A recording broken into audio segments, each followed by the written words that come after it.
I still remember the sting of those words. They cut deeper than any betrayal could.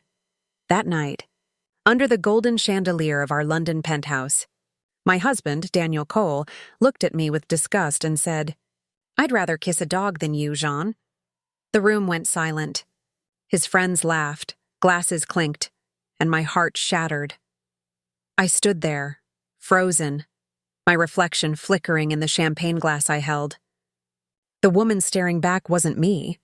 It was someone broken, humiliated, invisible.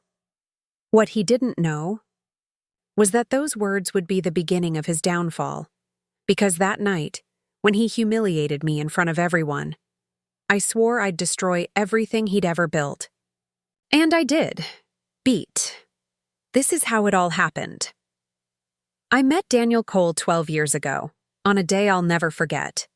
I was 27, ambitious but exhausted, juggling 3 clients and a rented apartment that smelled of old paint. He walked into my life during an interior design expo in London, wearing confidence like a tailored suit. When I first saw him, he was standing by one of my design booths, running his hand along a marble countertop I'd created. He smiled, looked up at me and said, "You have an eye for timelessness." It was the kind of line I'd normally roll my eyes at. But there was something different about the way he said it, quiet, assured, like he already knew I'd matter to him. He handed me his card. Daniel Cole, founder of Cole Properties. He was already successful. Real estate, hotels, luxury developments. And I was a small designer trying to be noticed. That night, I went home thinking about him, his words echoing like a strange promise. You have an eye for timelessness. A week later, he called. He wanted me to design the lobby of one of his new luxury towers. I still remember my hands shaking as I signed that first contract, my first big break. Working with Daniel was intoxicating. He noticed the smallest details, the way I organized color palettes, how I'd sketch until midnight to perfect a design. He'd bring me coffee, ask about my dreams, and somehow make me feel like my ideas could change the world. Somewhere between late-night meetings and early morning calls, admiration turned into something deeper. He'd walk me to my car after work, his hand lingering on mine a little too long. And one evening, standing under a streetlight in Chelsea, he said softly, "I've never met someone who makes chaos look beautiful." I think that's when I fell in love. We married a year later, a breathtaking wedding in Surrey. The air smelled of roses and champagne. The tabloids called us the golden couple. Daniel Cole, the young property tycoon, and Jean, the creative woman who made his buildings come alive. He'd introduced me to everyone as the genius behind my empire. And I'd blush, thinking I'd found not just a husband, but a partner, someone who believed in me as much as I believed in him. In those early years, life felt perfect. We worked together. I designed his hotels, he sold them like art. We laughed, argued, dreamed. Every success felt like ours. He'd hold me at night and whisper, "We'll build an empire together, Jean, just you and me." And I believed him. But somewhere along the way, success changed him. Slowly, subtly, like poison in water. He started dressing differently, more designer, less warmth. His words grew sharper, colder.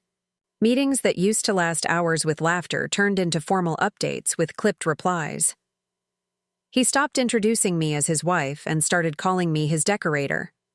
At first, I laughed it off. But the laughter stopped when he began traveling without telling me. Weeks would pass, and I'd wake up to empty beds and unanswered texts.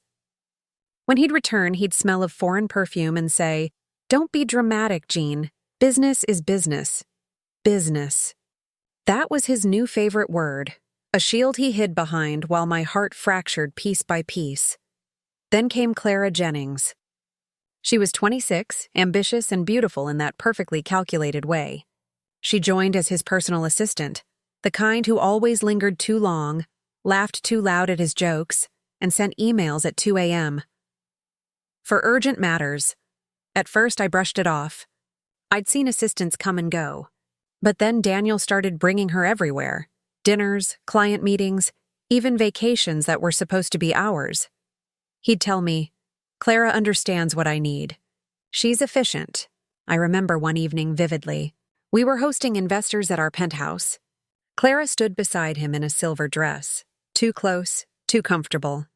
When I approached, Daniel smiled for the guests and said, "Ah, here's Jean, the creative mind behind the interiors." That was all I got. No, my wife, no pride. Just a polite introduction. A role. The guests smiled at me like I was an accessory, not a person. I excused myself, locked the bathroom door, and cried quietly while they toasted in the other room. A month later, I found it. The email that shattered what little was left of my illusion. It was on our shared laptop, accidentally left open. From Clara Jennings, subject, loved last night. Same time tomorrow? My vision blurred. My pulse thudded so loud I could hear it echoing. When I confronted him that night, he didn't even flinch. He poured himself a drink and said, "Jean, stop acting surprised. This marriage has been dead for years. You just didn't notice I wanted to slap him, scream, throw something. But I just stood there, numb, watching the man I once adored sip whiskey like my pain was entertainment." And then he laughed. Actually laughed. "God, Jean, you take everything so seriously. Maybe if you were a bit more fun, I wouldn't need Clara." That was the moment something inside me died. After that night, everything changed. He stopped pretending. He took Clara on trips, paraded her at events, and the tabloids began whispering, "Daniel Cole's mystery woman." Some journalists reached out to me for comments. I stayed silent. Let them think I was weak, because silence wasn't weakness, it was strategy. Daniel began to underestimate me. Completely. He thought I'd shrivel up in humiliation, that I'd play the abandoned wife while he lived like a king. But while he was busy showing off Clara, I was studying him, quietly, patiently. You see, I knew everything about his empire, every investor, every hidden property, every corner of his business. I'd been the one designing those buildings. I knew the structure behind the glamour, the details he didn't even remember existed. So I waited. And I watched. Then came that night. It was Daniel's birthday, a lavish dinner party at our penthouse. All his friends, investors, even Clara were there, dressed in silver like she owned the place. I wore black. Simple, elegant, invisible. As the night wore on, Daniel got drunk, showing off, making crude jokes. And then right there, in front of everyone, he looked at me and said, "You know, I'd rather kiss a dog than kiss my wife tonight." The room erupted in laughter. Champagne glasses clinked. And I stood there, every muscle in my body screaming. He looked at me, smirking, waiting for a reaction. I gave him none. I just smiled faintly and whispered, "Enjoy it while you can." Then I walked away. What he didn't know was that his downfall had already begun, because while he was too busy chasing power and lust, I had spent months gathering the kind of information that could destroy everything he'd built. That night, as I stood on the balcony watching London lights shimmer below, I made a vow. He took away my dignity. Now I would take away his empire, and unlike him, I'd make sure he felt it. Looking back now, that night was the true turning point of my life. The woman who walked away from that table wasn't the same one who had married him. The naive dreamer was gone. In her place stood someone who had finally learned the truth, that sometimes the only way to survive betrayal is to burn everything that was built on lies, and I was ready to start the fire. When you spend years loving someone, you learn their rhythms, the way they lie, the tone they use when they're hiding something, the little twitches they make when they're guilty. And Daniel Cole, I knew him better than anyone. For weeks after that humiliating birthday dinner, I acted as if nothing had happened. I smiled when people greeted me, attended charity events, posted polite photos online. But inside, I was cold steel. Daniel thought he'd broken me. He didn't realize he'd only sharpened me. Every insult he threw at me became a blueprint. Every humiliation became a thread I could pull. I started observing, listening, quietly gathering pieces of his empire, piece by piece. He believed I was too emotional to understand his world of money, deals, and secrets. He was wrong. I'd been in that world all along, designing the walls that hid his greed. The first thing I noticed was how careless he'd become. Daniel had started trusting Clara too much, giving her control of documents, letting her handle emails, even signing contracts in her name. I remembered one night he came home late, drunk and angry. He threw his briefcase on the floor and muttered, "I told Clara to transfer the funds, but she messed it up again. Idiot." Funds? What funds? After he fell asleep, I quietly opened the briefcase. Inside was a folder labeled Oceania Development Fund. It looked like a legitimate overseas investment, but the papers didn't match. Dates were off, signatures repeated, and there were company names that didn't exist. That's when I realized it. Daniel wasn't just arrogant. He was hiding something. I began keeping a private notebook. Every suspicious detail, every account name, every company title I overheard. I didn't know yet what I'd do with it, but I knew this. His empire wasn't clean. In public, Daniel was still the golden tycoon, flashing smiles, shaking hands, hosting fundraisers with politicians and celebrities, and I played my part perfectly. The elegant wife who had forgiven him. The press even wrote headlines like, "Jean Cole, the woman who stands by her man." They didn't know I was standing beside him to measure how far he'd fall. At home, we barely spoke. The only sounds were his phone buzzing with messages, and the clinking of whiskey glasses at midnight. Sometimes, I'd hear him on the phone, his voice low, impatient. "Move the money before the auditors check." "I don't care how, I'll just do it." When I'd appear, he'd hang up and sneer, "Go back to your sketches. Jean, you wouldn't understand." Oh, but I did. Every time he underestimated me, he made my job easier. Around that time, I reconnected with someone I hadn't spoken to in years, Marcus Reed.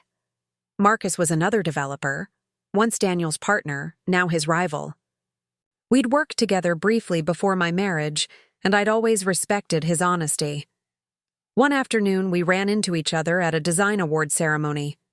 He smiled and said, "Jean Cole, still turning spaces into magic, I see." I forced a polite smile, trying to. He glanced around, lowered his voice. "You look tired. Is Daniel treating you as badly as he treats everyone else?"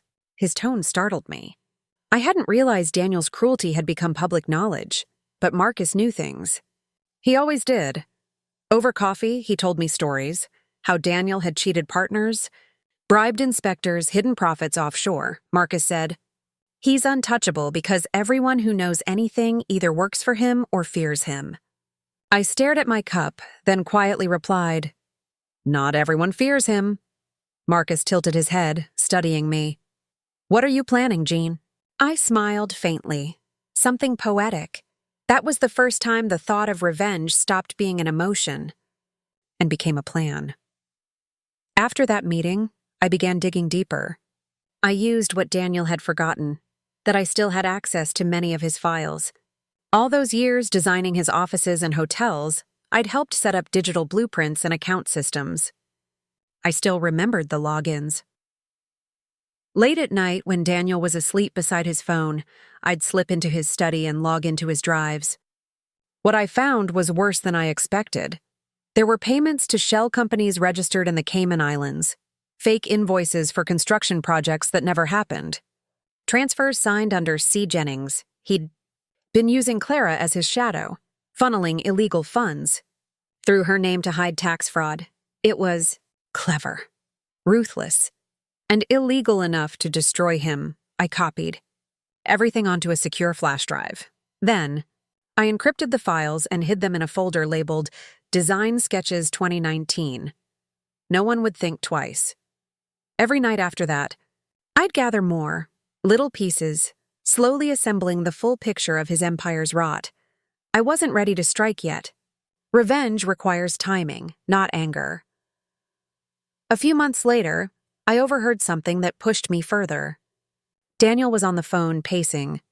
He didn't notice I was standing in the hallway. Sell the villa in Portugal under Jean's name. Transfer it before she finds out. My blood ran cold. That villa had been a wedding gift from his father, one of the few properties legally in my name. He was trying to steal it from me. That night I went to his study again. And there it was, the transfer papers already drafted. He'd forged my signature. I stared at it for a long time, my hands shaking, not with sadness, but fury. He had taken my love, my dignity, my name, and now he wanted my property too. That was the final push. I wasn't just going to expose him anymore. I was going to ruin him. The next morning, I called Marcus. "Remember when you said Daniel thinks he's untouchable?" He laughed. "Of course. Let's make him feel what it's like to lose everything." Marcus didn't hesitate. "You'll have my full support." Together, we started planning. Marcus introduced me to a private investigator named Nadia King, a former financial auditor who specialized in corporate fraud. When I met her, she said simply, "You give me information, I'll give you evidence. Over the next few weeks." Nadia traced Daniel's fake accounts and uncovered how he laundered millions through renovation projects that didn't exist. He'd been creating false invoices, claiming costs for non-existent materials, all signed off by Clara. Nadia handed me a thick file one evening. "If you give this to the press or the authorities, his career is over." I flipped through the pages, each one another nail in his coffin. But I didn't send it yet. No, Daniel needed to suffer first. He needed to feel his world slipping before it collapsed. I wanted him to watch everything he loved vanish, just like he made me watch mine. By now, Daniel's company had grown too fast. Too many projects, too many people to impress, and he was becoming reckless. Investors began questioning delays, asking where their money was going. Rumors spread in the business circle that something was off. Daniel became short-tempered, snapping at everyone, even Clara. I'd hear them fighting through the office walls when I visited. "You said the accounts were secure, Clara?" "They were, Daniel." "You told me, don't argue with me. Just fix it." I'd walk by, pretending not to hear, smiling to myself. Every storm begins with small cracks. Meanwhile, I started working again, designing independently for Marcus's new projects. Daniel didn't notice. He didn't even care where I went anymore. But my name began appearing in magazines again, Jean Cole's new era of design. The industry started whispering, "Is Jean leaving Daniel's company?" That uncertainty made his investors nervous, and slowly, the empire he'd built on arrogance began to wobble. One evening, Clara showed up at our penthouse uninvited. She was crying, her mascara streaked down her cheeks. "Jean, please, I don't know what to do. He's losing control. He's shouting all day, drinking all night. He says people are after him." I stared at her, the woman who'd replaced me now trembling in front of me. And I realized something. Clara wasn't the villain. She was a pawn. She'd been too blinded by ambition to see that Daniel was using her. Everything, every illegal transfer had been done in her name. I offered her a seat and poured her tea. She sobbed. He said, "If anything happens, I'll take the blame. That the papers are all under me." I thought he loved me, Jean. I was stupid. I took a deep breath, forcing myself to stay calm. "Clara," I said softly, "you weren't stupid. You were just playing a game you didn't understand." She looked up, eyes red. "What do I do?" I smiled faintly. "Tell the truth when the time comes." That night, I added her confession to my growing collection of evidence. A week later, Daniel called a meeting. He told me bluntly, "We're filing for separation. I'll have my lawyers send the papers." I looked at him, calm, composed. "You really think you'll walk away clean?" He smirked. "I always do." He thought he'd already won. He thought he'd humiliated me enough, broken me enough, that I'd just sign and disappear. But I wasn't leaving quietly. I had spent too long collecting every sin he'd committed. And now it was time to use it. For the next few days, I played my role. Polite, cooperative, unthreatening. I even met his lawyer, smiled, and said I'd agree to the terms. Daniel relaxed, thinking the battle was over. Meanwhile, Nadia and Marcus were finalizing everything, tracing, confirming, verifying. When the final report came in, Nadia said one sentence that changed everything. "He's been evading nearly £8 million in taxes. It's airtight." I sat in silence for a long time, then whispered, "It's time." But before destroying him, I wanted him to see what losing looked like. To taste fear the way I had tasted humiliation, so I began leaking, not everything, just enough to make his world tremble. A few anonymous tips to journalists, a quiet call to a board member, a mention of missing invoices during an audit, and just like that, the whispers turned into panic. Daniel began calling emergency meetings. He yelled, threw files, fired employees. Investors pulled out. Partners demanded answers. He blamed Clara, accused her of incompetence. Clara cried and shouted that she only did what he told her to. Their perfect affair turned into a public mess. And I just watched, calm, steady, invisible, like the eye of the storm I had created. He still didn't know the full scale of what I had on him. Not yet, because the real destruction was still to come. That's when I knew my revenge wasn't just about exposing Daniel. It was about reclaiming my story. For years, he'd written me as the background character in his drama, the silent, obedient wife. Now I was the one holding the pen, and I was about to write his ending. When I decided to act, I knew one thing. Revenge must be surgical. Rage is loud. Strategy is silent. If I wanted to ruin Daniel, I couldn't be obvious. He'd spent a lifetime making sure the world only saw what he wanted them to see. So I learned to speak his language, numbers, contracts, boardroom logic, and then use it against him. I had 3 allies, Marcus, Nadia, and a small network of people I'd collected who owed me favors. Together, we built a plan that was equal parts legal pressure, social collapse, and a personal sting. Something that would leave him exposed, bankrupt, and utterly alone. It started with the money trail. Nadia had done an amazing job mapping Daniel's finances. There were shell companies in 3 jurisdictions, fake invoices for materials that were never bought, and payments routed through Clara's accounts. The audit report she produced looked like the result of months of work, pages thick with ledgers, dates, and forged signatures. But evidence alone doesn't always topple a man like Daniel. You need pressure points, trustees who could be convinced to freeze funds, a bank compliance officer who would flag suspicious wire transfers, and a legal team that would file the right motions in the right jurisdictions. Marcus called in favors from a few colleagues, men who had lost money to Daniel and were delighted to help. One called in a debt he'd been owed, forcing Daniel to liquidate a small but public holding. Another quietly suggested to an investor that perhaps the project timelines Daniel promised were unrealistic. Rumors are like seeds. They don't need water once planted. They grow with attention.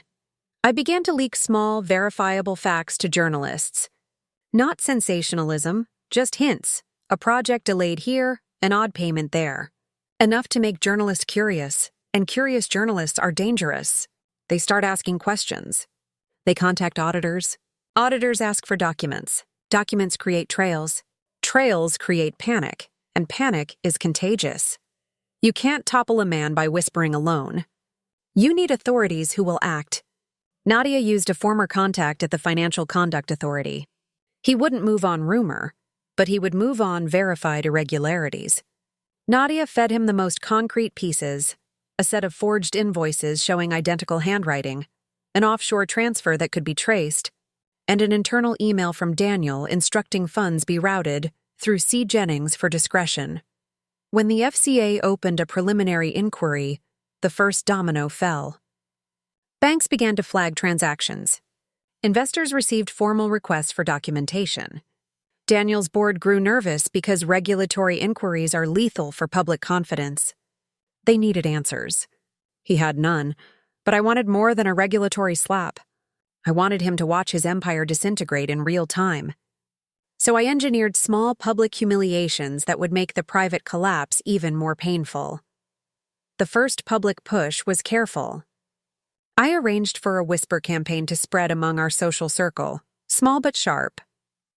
Daniel's new boutique resort? Delays, suppliers unpaid. The gossip was passed along by a sympathetic supplier who'd been stiffed. The rumor found its way into an industry forum and then to a glossy magazine that had once been Daniel's favorite. The magazine sent a reporter. The reporter called Daniel for comment. He dodged the questions. Then he angrily called the magazine's editor. That editor smelled fear and suspicion and assigned a deeper piece. Next, I worked on investors. Marcus orchestrated a private dinner with a handful of Daniel's major backers. Of course, he didn't mention who else would be there. He merely suggested that they review cash flows and ask for proof of materials purchased for the new coastal resort. Daniel cornered produced invoices. Invoices Nadia had already proven were forged. One by one, the investors started asking uncomfortable questions. They asked for escrow protections. They moved funds to safer accounts. The cascade began. I watched him on the news, face anxious under the studio lights, denying everything with that practiced arrogance. He looked smaller than I'd ever seen him. His charm was gone, replaced by something raw: fear. Daniel loved one thing more than money: his image. Reputation is currency in his world. It buys smoother deals, softer audits, and easier investors. So I attacked what he prized: the facade. There was an awards gala he'd planned to host, the same event he'd always used to polish his image. I made sure the guest list included journalists who'd begun sniffing around, a few disgruntled suppliers, and the one investor who'd already asked for documents. I smiled as the rumors spread through the room like a fine perfume. Then, in collaboration with Nadia, I arranged for a quiet, private call between one reporter and an accountant who'd been paid off to look the other way. That accountant, now afraid, gave an on-the-record interview. Within hours, the headline read, "Supplier accusations raise questions about Cole Properties' finances." The gala ended early. Daniel's speech was muted. Cameras that once loved him had turned cold. Humiliation is particular. It eats at a person. For Daniel, who'd built his life on being adored, watching cameras turn away felt like a physical blow. He started making mistakes: angry emails, rash phone calls, and threats. Every mistake left fingerprints. The board was always Daniel's safety net. He'd cultivated concierges and friends there for years. But when the pressure from regulators and the press mounted, a board fractures. Fear drives self-preservation, and self-preservation turns colleagues into witnesses. Marcus and I leaned on a few of them subtly. We made them see that continuing to support Daniel would mean risking their own reputations and investments. A couple of board members began to ask for an independent audit. The audit committee requested immediate financials. Daniel refused at first, then complied, sloppily. The audit revealed discrepancies that Nadia had already flagged. The board convened emergency sessions. There were heated arguments, muted threats, and then votes. The vote was not unanimous. Losing control of the board is like watching the scaffold being removed from your building. The structure looks the same at first, but without support, it begins to fail. The rules of engagement for me included a personal sting. I didn't want Daniel to simply lose money. I wanted him to be forced to accept what he had done to the people closest to him. I wanted the woman he used as a shield, Clara, to stand and speak the truth. I wanted him to watch her name dragged through the mud he'd placed it on. So I did something he would never expect. I approached Clara. I had already talked to her briefly, seen the fear behind her makeup, heard the tremor in her voice. She was not a monster. She was frightened and trapped. Daniel had lied to her about the nature of the transactions, told her they were legitimate, and convinced her that she'd be protected. But I showed her the invoices, the transfers, the emails, the undeniable proof of his manipulation. Clara didn't have courage at first, but she had conscience.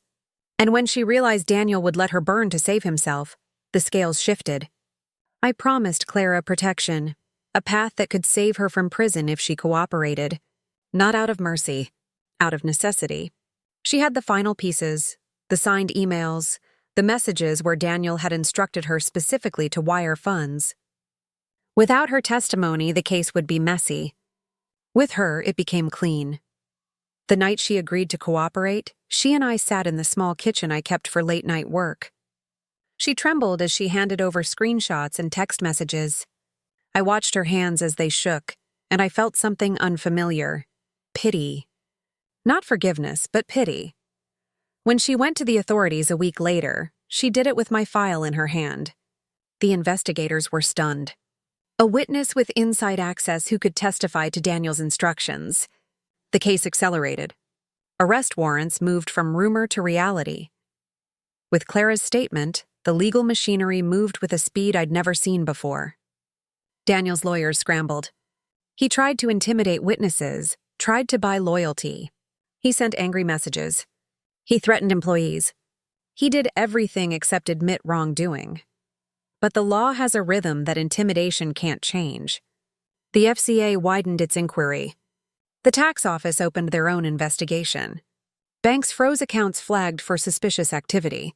One by one, Daniel's financial levers began to fail. He screamed at me during a phone call I let go to voicemail. "You think you've won? You're wrong. You'll see, I can make you disappear." I listened to his threats and smiled, then handed the recording to Nadia. Threats are evidence too. When the first search warrant was executed at Cole Properties, I watched the live stream like a silent observer. Men in plain suits moved through the offices, clutching boxes of files. Cameras were everywhere. Daniel stood on his office balcony, pale and trembling as the doors were taken. For the first time in years, he had no stage to perform on. He had no audience, only the cameras and the men with subpoenas. As the investigations widened, investors withdrew support. The company's stock, yes, it was public in a few circles, though privately held in others, started to tumble in its valuation. Contracts were suspended. Suppliers demanded escrow payments. Projects halted. Contractors walked off sites. Luxury isn't built when invoices don't clear. Daniel tried last-ditch efforts, selling properties, liquidating art, begging for bridge loans. But in his panic, he made mistakes. Transfers without proper authorization, sales that violated covenants. Each mistake gave regulators more to hold on to. Liquid assets evaporated. Lenders called in loans. The jet with our initials was seized. The villa in Portugal that he'd tried to transfer from under my name was placed under provisional hold pending investigation. I watched it all with a curious detachment, like someone viewing a long, complex painting finally being revealed stroke by stroke. Breaking someone financially is one thing. Breaking them psychologically is something else. I wanted him to understand the loneliness his arrogance had created, so I used silence as a weapon. I refused his attempts at reconciliation. When he sent flowers to the penthouse, I had them delivered to the charity he'd always mocked. I accepted a public apology in the press with a simple statement: I will not be part of toxic power. The cameras loved the moral high ground. Daniel looked foolhardy and hollow. I also made sure certain people he valued received small reminders of everything he'd lost. A video of his emptied offices, a photograph of repossessed items, an invoice sent to a former mentor who'd once praised him in interviews. Pride feeds on reputation, so reputation had to burn. By the time the prosecution team prepared charges, Daniel was a man reduced to frantic gestures. He called lawyers, acquaintances, and even an old friend in Parliament. Nothing stuck. The web of evidence was too thick, the public pressure too great. On the morning the formal charges were announced, I sat with Marcus and Nadia in a small cafe near the Thames. We didn't celebrate loudly. It felt strange to watch his life unravel and feel such a precise, cold satisfaction. I thought of the nights I cried in our bathroom, the way the glass chandelier had looked when he said that cruel thing at his birthday. I thought of the nights I'd sketched blueprints of rooms I'd never sleep in. There was no sweet revenge here, just a hard, clean justice. When the broadcast began and Daniel's face filled the screen, he looked older than his years. Lines cut him where arrogance never had. He stared into the camera and tried to joke, tried to diminish the accusations. But the words looked flimsy. People heard the lists of charges: fraud, money laundering, tax evasion. He would face years of consequence. There was a strange moment after the press conference when a reporter asked, "Where is John Cole?" Cameras searched for me. I stood at a distance, watching him swallowed by the story he'd built. I could have come forward then, made a scene, reveled in the moment. But I had never wanted to be a spectacle. The scene was for the press, not for me. Instead, I walked home, through rain-slicked streets, feeling the strange heaviness of things ending. I passed the places where Daniel and I had once laughed, where we'd signed contracts and toasted to dreams. Everything looked smaller now. When I arrived at the penthouse, the door was ajar. Clara's bag sat by the entrance. She'd left, choosing a quieter life in another city. The jet was gone. The taste of champagne on the marble counter was stale and cold. The empire he'd built on lies had been dismantled by truth. And yet, even then, even with all the damage he'd suffered, part of me was unsettled.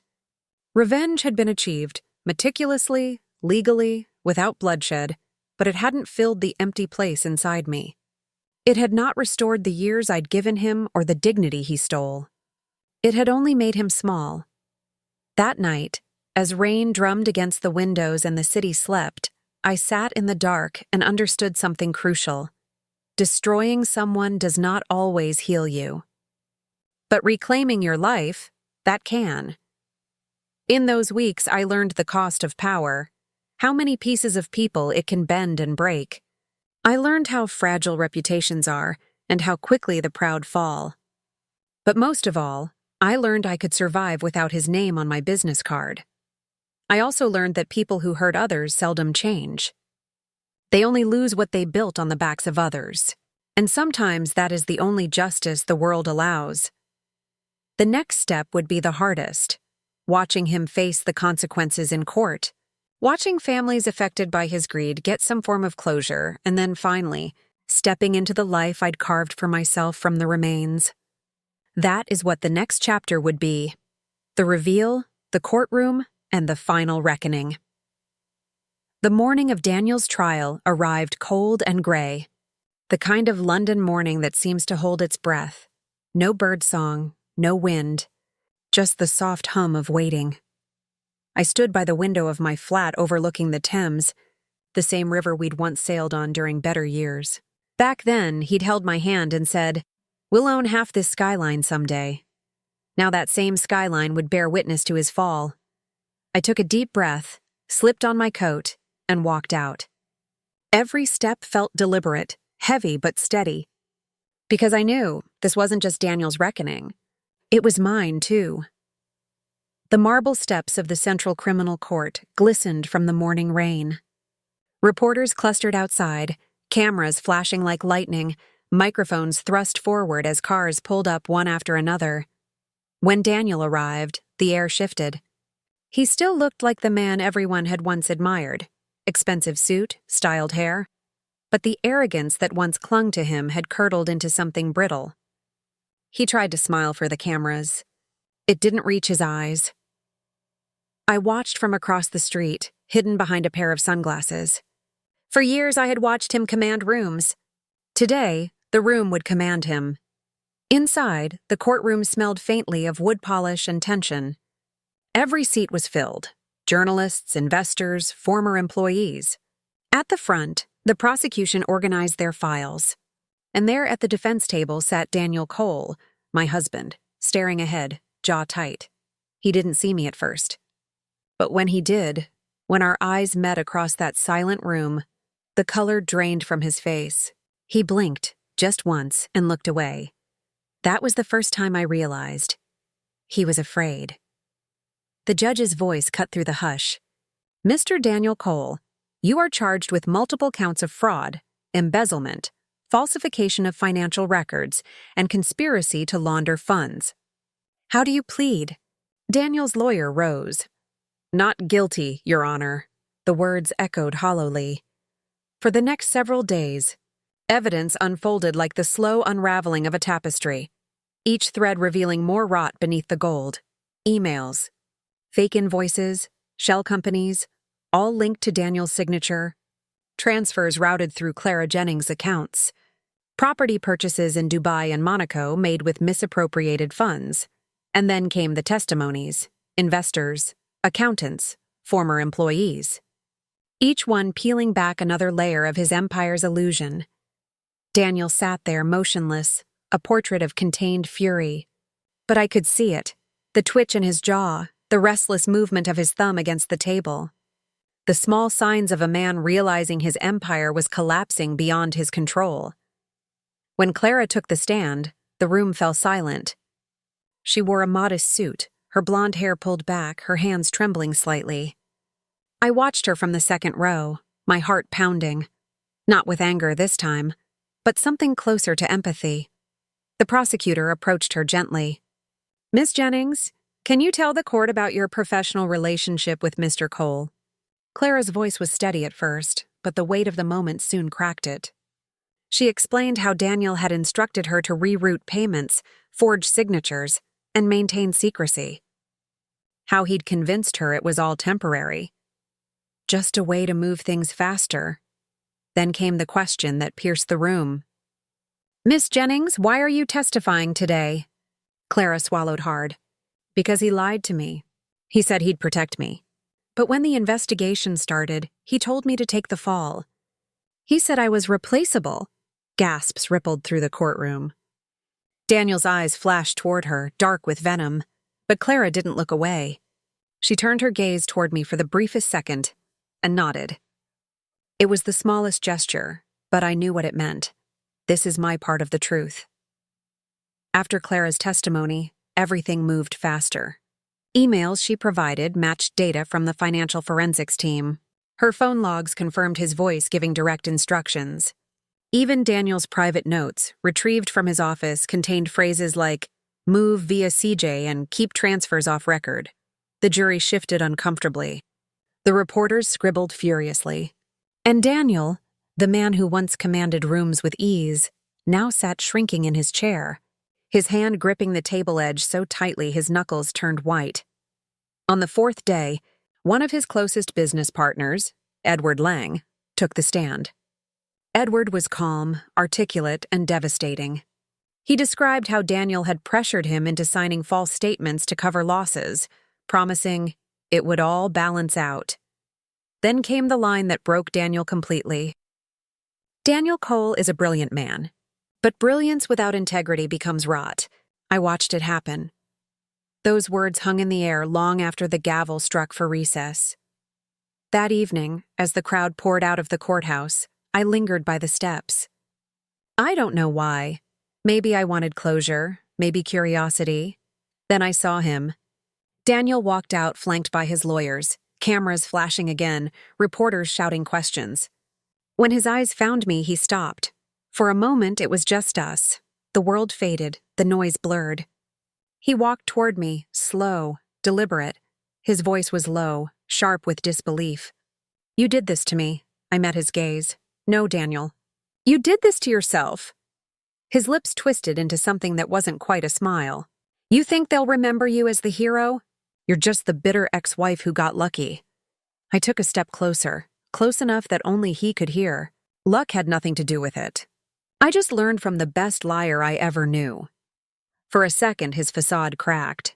His eyes flickered, and confusion, anger, guilt, fear, all of it flashing like lightning. Then the police escort ushered him away. That was the last time we ever spoke. 2 weeks later, the jury delivered their decision.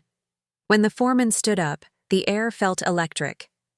"We find the defendant, Daniel Cole, guilty on all counts." The room erupted, gasps, murmurs, flashes. Daniel froze.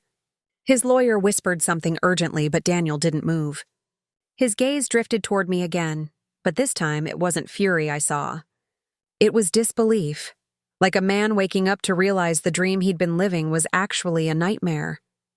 The judge's voice rang out. "Mr. Cole, you have been found guilty of extensive financial fraud. You will serve 12 years in prison, and your assets will be seized to repay your victims. I closed my eyes, not in triumph but in release, because in that single sentence, everything I had endured, every insult, every tear, every sleepless night, found its echo. Justice wasn't loud. It was quiet, clean, final. News of the verdict spread across every platform. The tabloids that once called him the king of real estate now dubbed him the fallen tycoon. Stockholders distanced themselves. Properties were repossessed, and Cole Properties was dismantled brick by brick. I never celebrated. There were no champagne toasts, no victory parties, just a quiet evening alone, a cup of tea, and the weight of everything finally lifting. Sold the penthouse we'd shared, the same one, where he'd humiliated me and donated part of the proceeds to a shelter that helped women start over after financial abuse. It felt symbolic, turning the space of my humiliation into someone else's fresh beginning. And Clara? She vanished from the headlines. She took her immunity deal and moved abroad. I sent her one letter, not of friendship but gratitude. Because she did what I could not. She looked Daniel in the eye and named the truth. Weeks later, I was invited to a televised interview. The host asked, "Jean, after everything that's happened, the betrayal, the downfall, do you regret destroying him?" I smiled faintly. No, I regret not leaving sooner. But I don't regret standing up for myself. The host nodded. "Do you believe revenge brings peace?" I paused. No, revenge brings clarity. Peace comes when you finally stop letting the wrong people define your worth. The audience fell silent. It wasn't a quote for headlines. It was a truth people could feel. Months later, I received a letter from prison. No return address, but I knew the handwriting immediately. "Jean, I don't expect forgiveness. I just want you to know that I see now what I became." I thought I was untouchable. I thought money could hide the cracks. But you saw through me. You always did. If I could undo what I said that night, if I could take back that cruelty, I would. Maybe you'll never believe this, but losing everything taught me what I actually lost first. You. Daniel. I folded the letter once, placed it in a drawer, and left it there. Some things don't need replies. Some ghosts can rest in silence. That summer, I stood at the edge of the same river where it all began. The city glowed gold in the evening sun. For the first time in years, I felt light, untethered. I had started my own design firm again, small but growing, named Timeless Studio. Clients came, not because of my last name, but because of my work. Sometimes, when I passed a newsstand and saw Daniel's name buried beneath newer scandals, I felt a quiet satisfaction. Not joy, not revenge, just closure. Because the truth is, revenge was never about destroying him. It was about rebuilding me, piece by piece, until the woman he once mocked, the one he said wasn't fun enough, not glamorous enough, not important enough, stood taller than his entire empire ever did. If you've ever been betrayed, if someone has ever looked at you and made you feel small, remember this. You don't need to scream to be powerful. You don't need to destroy to be victorious. You just need to walk away with your dignity and let the truth do the rest. Daniel's empire may have crumbled, but mine was rebuilt on something stronger, integrity. And that's something he'll never own again. So, to every person who's been humiliated, betrayed, underestimated, don't seek revenge to hurt them. Seek it to find yourself, because sometimes the sweetest victory is simply becoming everything they said you couldn't be. And if you've stayed with me through this story, thank you. I hope you'll remember. Healing takes courage, and truth takes time.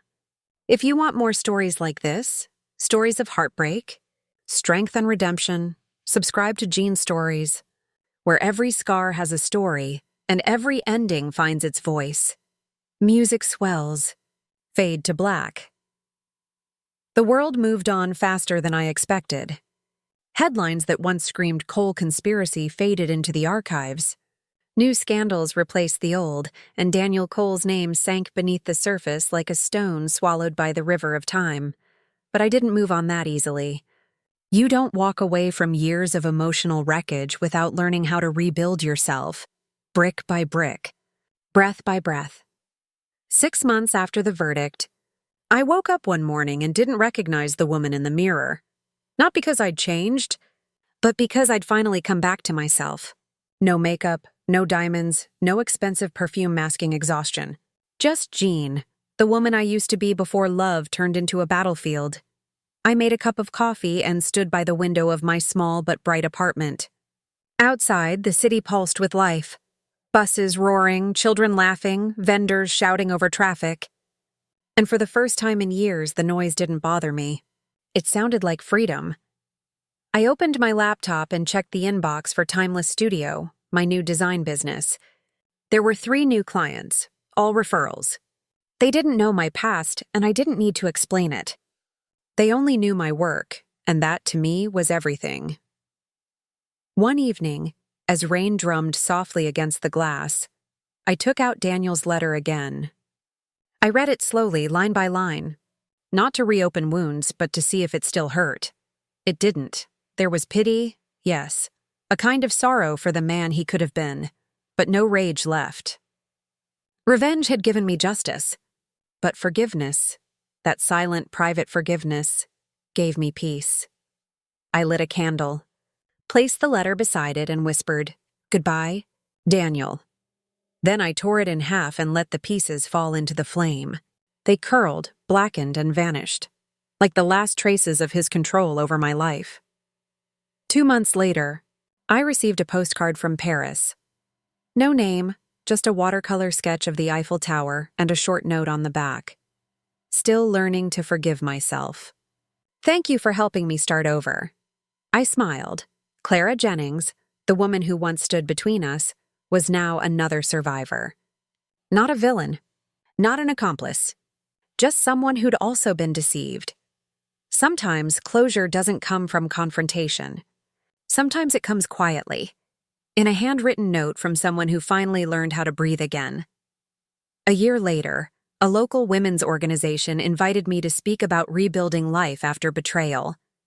I stood on a small stage, no spotlight, no glamour, just me, a microphone, and 20 women who had their own stories of heartbreak and loss. My hands trembled as I began. They say time heals all wounds, but that's not true. Time only hides them. What heals is courage, the courage to face what broke you, name it, and walk through it. I told them about the night Daniel compared me to a dog, the humiliation, the tears that didn't stop for days, and how that pain became my turning point, the fire that burned down the cage he built for me. When I finished, no one clapped at first. They just sat there, silent, emotional, understanding. Then one woman stood up and said softly, "Thank you for saying what we're all too afraid to admit." That night, I realized something. My story wasn't just about revenge. It was about resilience, and maybe, just maybe, my voice could help someone else find theirs. One Sunday afternoon, I walked past the old Cole Properties building. It stood empty, windows dark, the golden logo removed, dust gathering where luxury once reigned. I remembered the launch parties, the glitter, the applause. And then I remembered the lies that held it all together. A security guard recognized me. "You were Mrs. Cole, weren't you? Shame what happened to him." I nodded politely. "Not a shame," I said quietly. "A lesson." I walked away without looking back, because the past had finally become what it should be, just a place I used to live. That evening, I sat by the river with my journal and began writing to the woman I once was. "Dear Jean, you were not weak for loving him. You were strong for leaving. You were not foolish for trusting. You were brave for believing in good. You thought the world ended the night he humiliated you, but that was just the beginning of your freedom. Never apologize for your softness. It's the reason you survived." I closed the notebook and felt something I hadn't felt in years: wholeness. Life didn't turn into a fairy tale after that. There were still lonely nights, still doubts. But there was also laughter, the genuine kind, and music, and mornings filled with sunlight instead of sorrow.